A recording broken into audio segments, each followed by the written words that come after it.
Oh, a little bit about myself. Sorry. I mean, you might think I'm pundit or what have you like this. The explanation I'm going to give is I never thought I'd be here with that. I never thought I'd be speaking like this. I was looking at a problem in advanced problem that occurs in law. It's called. The phrase that you might use for it would be the concurrent cause of delay in construction. A better way might be delay in completion of the construction, because how you phrase it is going to actually sort of locks you into the reality, like the words that you use to describe something, or obviously provides something as to what that thing is that you're viewing, or how it appears to you. So concurrent in the problem with concurrent cause of delay, in part for me, is that it was actually later rephrased as concurrent delay, and then it was actually was rephrased as a prevention principle. This is in the UK, not the UK, but the England and Wales jurisdiction. When we say jurisdiction, we're talking about the field in which a particular law might operate.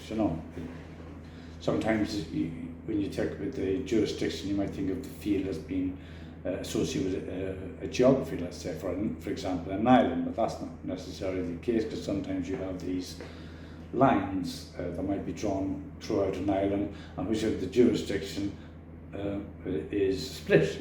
There's another jurisdiction that a different type of arrangement. But for any jurisdiction or for any set of laws, and that includes what we call laws of the universe now,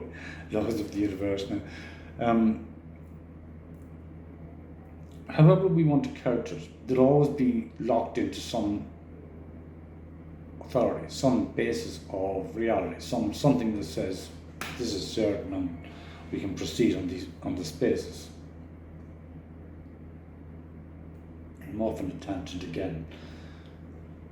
Me, very quickly, I'm from Ireland. I was born in a town called Drogheda, May 1961, but I grew up mostly in Dundalk, which is a town on the east coast of Ireland, in a county called Louth. In the Gaelic, that's called Lou. There's a bit of I have an association, a word association, that sort of, when I put them together, actually go to that, and that Lou comes into it. So, but that idea association, you take a lot of it with a lot of salt or not. It's just for fun, really. It's related to the Gospels and County Louth. How could I connect that? I'm going to tell you how I'm going to connect those two, but maybe in another video. But you can take any idea here and any idea here, and then you connect them together. If you felt like it, and present it as a truth. Do anything you want really with words, provided you have enough power and sufficient will to turn that power actuality into some sort of dynamic, that power potentiality, if you like, into a dynamic through a particular state. The concept of stasis and dynamics is one that actually goes back, and still probably to this day presents a problem for some scientists, perhaps. They may not see it as that, but when you start questioning some of the precepts and the preconceptions and what we have about what leads us to the laws that we have, the science, or our paradigm, if you like. I haven't explained paradigm because I'll explain it later, because the one I'm using is sort of an extension of Thomas Kuhn's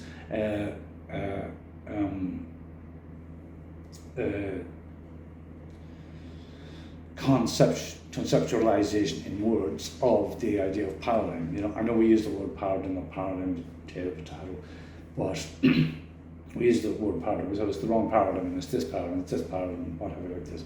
But there is an overall paradigm that we sort of can't see. We can talk about the commercial paradigm, and most of the people of today are busy typing out, trying to make some money for themselves, or working in the ground or whatever like that.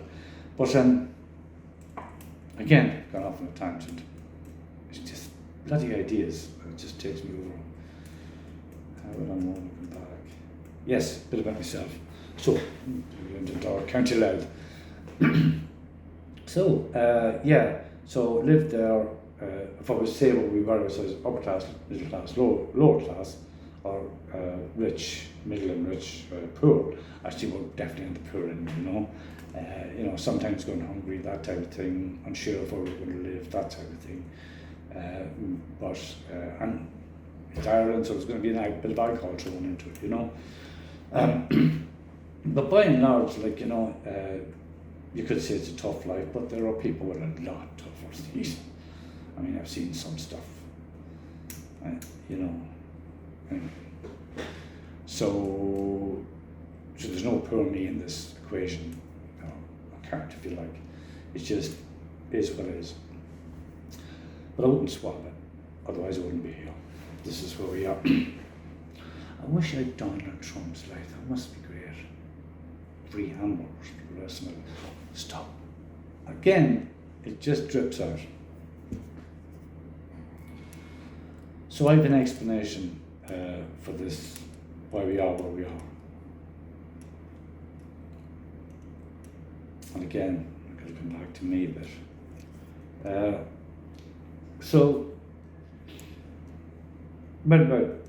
Did a little bit in the Irish territorials, if you will. I was crap at school, really mediocre student. Just didn't gel with me at all, really, So on that basis alone, you can take that at face value and just switch on and get some dopamine hit somewhere. That's fine.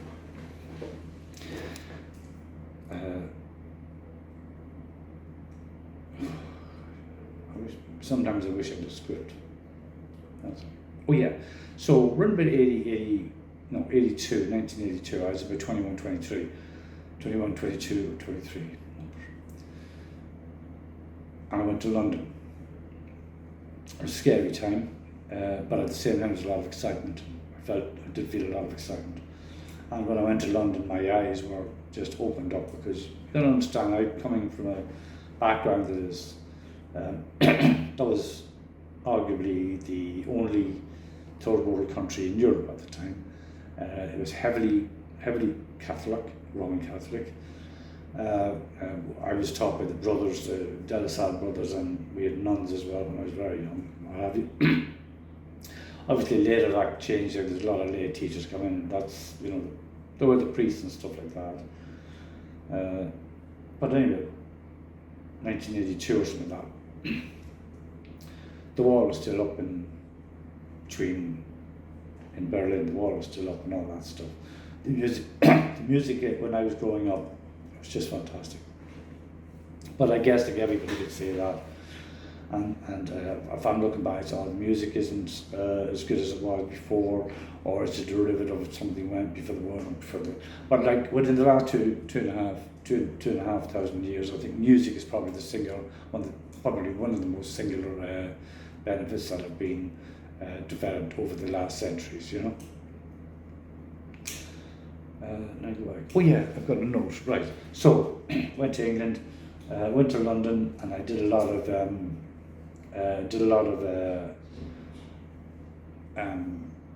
bar work. I did bar work at the start. Then I ended up digging in the ground, labour on various other jobs. I ended up working for a lot of trades, different trades, which was great. And after a while, I got fed up with the £18 per day. And there were bricklayers there, and some guys that weren't real bricklayers that were getting away with £40 a day. And I thought, this has got to be great. This is British pounds, London. So I got a great experience all over the place, But my back wasn't. I taught myself how to lay bricks. I went out laying bricks, and I was getting really great money for it. And then my back wasn't going to be able to sustain me. I have a bad back, bad heart. heart's a little bit too small maybe. And emphysema, that's why I have difficulty breathing sometimes and actually saying something. But I still got something to say, so if I can say it, you know.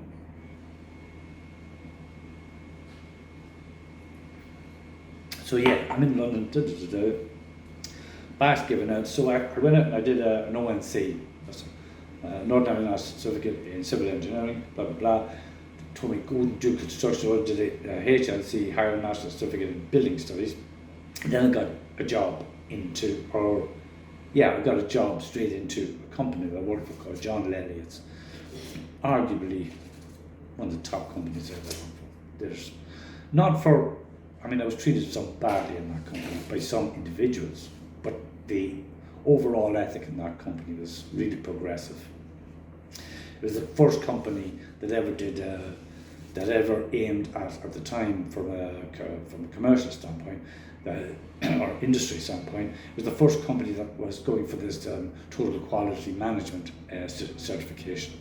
And I was lucky to be part of that, you know, which meant a lot of training, a lot of, you know, we went through all the things like getting TES, you know, how do we resolve conflict, how we see ourselves in meetings, how everything, client handling skills, all this stuff. And it was really, really good stuff. I mean, for an Irish fella, like I'm Irish, I'm not in the fucking middle of this stuff that's going on. You got to understand that back then, like, being Irish was an entirely different thing to being Irish today. Being Irish over there is like probably being Irish in 1900s San Francisco. No Chinese, no Chinese, no dogs, no Irish. And Irish probably be at the end of that. You know, I'm impressionistic, but that's where we are. That's how we were. I mean, like, the language that would be used to me for a long time in England would be quite, you know, I think the word used now is passive aggressive, but possibly more tending towards the aggressive side. You know, threats, physical threats, and all that. It is was what it was. It's different now. Everything's changed, and it's a good thing. It's a good thing because you progress beyond the boundaries that have been set by, you know, generations before you and generations before that. So we're in a new time now, and things are going really well. Anyway, what else? One says here, right, I tried to go for the Chartered Institute of Building exams, and I studied exams through the institute, but failed them. I think I didn't try them twice, and I did really, really bad. So it was some time later, let's say a long time later, when somebody said to me that, you know, you can do a master's in Harry or what university if you've got sufficient industry experience. Like, I mean, they want to do this, they want to apply this new project management type class. And I said to myself, okay. I said, I'll have a go with that. So I applied for it, and I got in. The name of my top lecturer, the name it says, I'm not, you know, not a word of a lie, his name was William Wallace, and he was huge. A very nice fella, I think. Again, I'm up in Scotland, and, you know, I'm in Edinburgh, and, you know, I ended up getting into it. So I was able to get on to the Master of Science in Construction Project Management. At that time, blah, blah, blah, I was still in contracting, you know, I worked for many contractors in London, basically in London, but I worked on some PFI, private finance initiative type work, and that was the type of stuff, yeah. But the MSc, it took me a little bit longer, and it was fucking tough, particularly for somebody who's not, you know, I mean, the thing that was easier for me with the project manager was it was closer to, I had a lot of correspondence with it, because I knew that what I was learning I could actually apply, and that made it a lot less theoretical and a lot less conceptual, which at my age now, we're going, you know, maybe 2 or 3 videos down the line, we're going to be speaking about nothing but concepts, and I'll be using words like concepts and individualization and ontology, epistemology, and what we call technology today.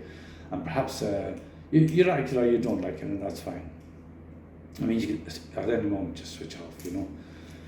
So what am I? The MSc. So I'm getting towards the MSc, and luckily I got a job in a company, an American company called O'Brien Kreitzberg. Great. Jim O'Brien. He's one of the guys there. Jim O'Brien is the guy that wrote all the, that Apollo 13 thing, yeah? When everything goes to crap. I think it was Apollo 13, and Tom Hanks is shouting and this and we're trying to sort out, and then you got Gary Sinise there in the movie, and he's trying, and they're going through all these literal procedures. Well, that was Jim O'Brien wrote those. That's my understanding. I think he was based in New York, and I think he had his own company, but he was actually attached to that task. Or so I was led to believe by my then manager, Paul Bennett, who had, and he was, God rest his soul. I hope he's doing okay. So anyway, that was the NSC. So that got me into that consulting thing, and I ended up in consulting. And one of the things that came in there was, I used to be planner, right? In construction, I ended up planning. I forgot to say that. Basically, some projects are quite short. It can be very short. Let's say in the middle of London. It was all over the place. I mean, basically, my job is to, let's say, go onto a site, big bunch of plans. How do we build it? How do we build it? What's necessary to build it? What we do, when do people, what resource we're going to use, what tractors, combine houses, cranes, how much concrete, all that stuff. That was my job. And yeah, it's cool. It's all right, that type of stuff. Some of the projects were 6 months. If they were fit outs, and like I said, we did borders, and I think it was borders in Oxford Street. I think it's still there. Did a lot of work in the consulting side. I did some. I've just been so lucky on some of the projects that I've been on. I mean, I've been on some really, really prestigious projects, and I'm really thankful for it. But I'm not. I might mention them as I go through later on. But right now, I need to stay on point. Come on, stay here. Okay, so MSc, blah, blah, blah, and I think about 2005, I left London. I went over to Dubai. There's a lot happened in Dubai, I was scared again. New thing, didn't know anybody, and I'm single. So I'm getting quite old now, I think it's 30s or something, I can't remember how old I was. So I moved there, and basically I ended up doing what you call a lot of dispute resolution work. In other words, I worked a lot of what you call forensic work. This is probably why if I use this now, it might give me a bit more credibility on what I'm saying now. The forensic work it is that if you take a project, let's say it's 2, 3, 4, 5, 10-year project. I don't think I did 10 years. I think maybe a few PFI.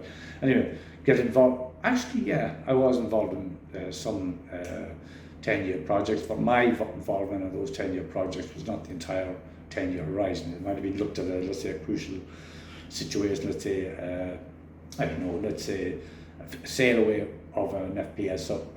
Floating production, it's an oil ship process, how it goes into the sea, takes in oil. Yes, I did that. I was involved. It's just one of those things that happened, quite later. I was involved in oil and gas, and that's just, that's just, that you can say whatever you like. I don't know what your proclivities are, but you can say whatever you like. I'm the one that's doing it.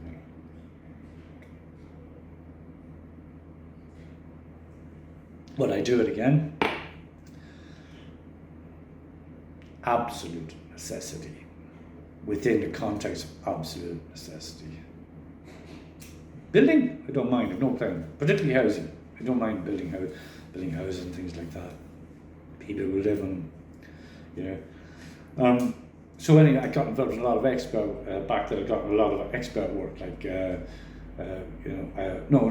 didn't actually get it. I've only been in an arbitration once. I only had to become an opinion. It was a small arbitration, building related, and I only had to provide an opinion. I just advise an opinion. But in order to do that, I'm sort of carrying out, let's say, an investigation, what you might call a forensic investigation. So here's the project, 10-year project. It went to 15 years. Or let's say maybe more realistic in my terms, let's say a 5-year project that went to 7 years. So I've got to sit down and say, why?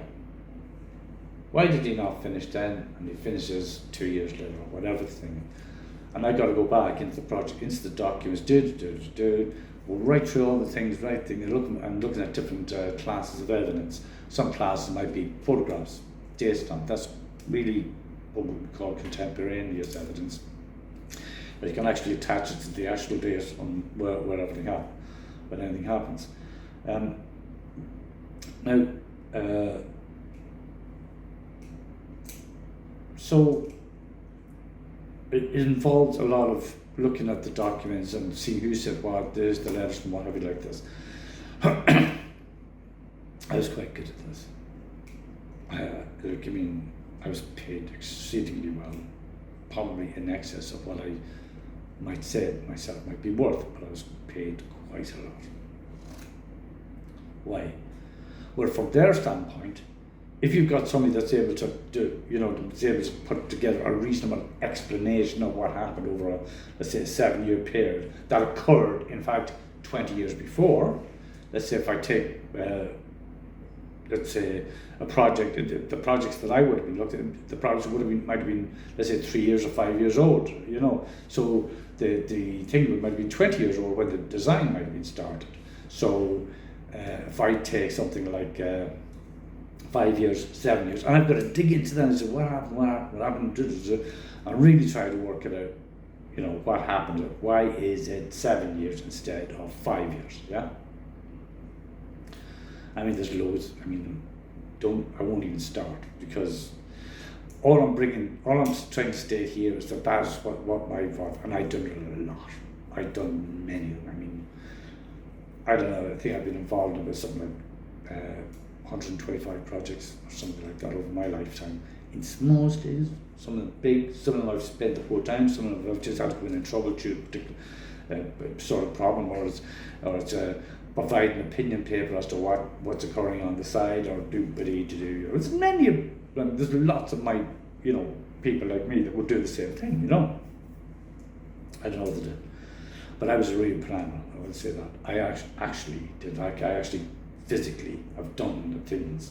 So when you talk about expertise and whatever like this, well, there's expert with a capital E, which I'll explain in a minute, and then there's just, somebody who has a lot of experience of doing this, and I had that, and I think I brought that to the table, and I did a very good thing, a very good aspect. So a lot of that's what you call forensic, look at forensic stuff.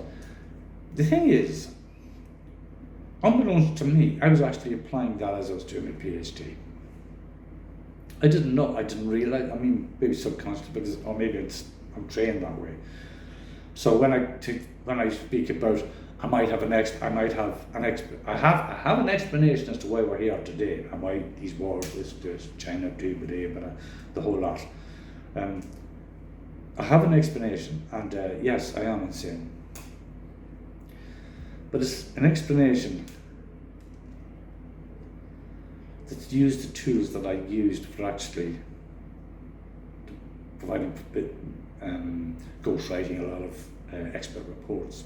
I did a lot of ghostwriting. It's where you actually produce the report, hand it to the guy, and he's going to be the expert. He reads the report, looks at the conclusion, and then goes in and says, this is my opinion, which I think is a bit of a corruption of the whole of the whole endeavour within the law, within that which sits below the law. It's not really his opinion, it's my opinion that I've done this 500 pages, 3 volumes, or whatever it is. He gets it, handed over, I still got paid a lot of money for it. Handed over, he goes in, this is my opinion, and the strength and weakness of the opinion. Many companies do this. I disagree with it, and I've butted heads with a lot of people over this, and obviously I'm not an easy guy to work with. Hence, I operate alone quite a lot. What I'm going to explain is quite a lot. And it's any of this stuff that I say is my opinion. That's all it is, just an opinion. But please bear in mind that when I was born, I knew nothing. Everything that I know and that I formed this opinion out, laid out over my life. Books, here, it was just, anybody can say the same. So when I'm talking about myself, I'm imagining you sitting there saying, what did I do then? Or, what can I take away from that? So, and I'm doing an evaluation. You may not do it, it's up to you, tell you, do it or don't. So what I'm bringing to the table here is that, actually I need to explain a little bit more. I wanted to solve this problem, this concurrent cause of delay issue. Because basically what it's doing is, if you've got something, when we speak about cause, if I throw something up, falls on my hand, it falls on the floor. And so that if there's some act, there's always a reaction. If you go back to Newton, it's the same sort of thing, like for every action there's a reaction, or if you go into Europe, like it says if A then B, it's just sort of a logical, we move, as human beings, we move from moment to moment. So, I mean, I don't want to speak too much about causation now, because it will completely, the view or the window I'm going to bring to that topic of causation, and I'm talking about all of causation, not just efficient causation. Einstein's theory in my view, falls within a category of causation called causa efficiens, efficient causation, efficient cause. He's nabbed a little bit of two of the others, a little bit of material cause and obviously a little bit of formal cause. Actually, the formal cause is actually how he's actually phrased as this postulate. However, I'm using words now, and I mean the syntax that I use, we would assume that the syntax that I use is syntax, semantics, everything that I use in relation to the stuff that I form on my mouth to create the phonics is actually means something, and that it's communicable. Somebody else can understand it, but they cannot unless we agree on terms. Okay, unless we agree on a phonic applies to one whatever comes out of your mouth as a sort of a single vowel or syllable. We can apply those to certain things, but it only holds if he agrees. I mean, there's no need for me to have the language whatsoever. I can look at trees, rivers, mountains, blah, blah, blah, blah, and everything. Again, I'm off on a tangent. I'm going to have to come back to this. But my point here is that I don't necessarily have to have a language. I only need to have a language if I want to bring again with somebody else, and so that we've got something that's in common. We both say and both use the term tree to depict that which we both agreed as this is our correspondence. You may not think it's a big thing, but it's actually, in my view, it's a huge thing.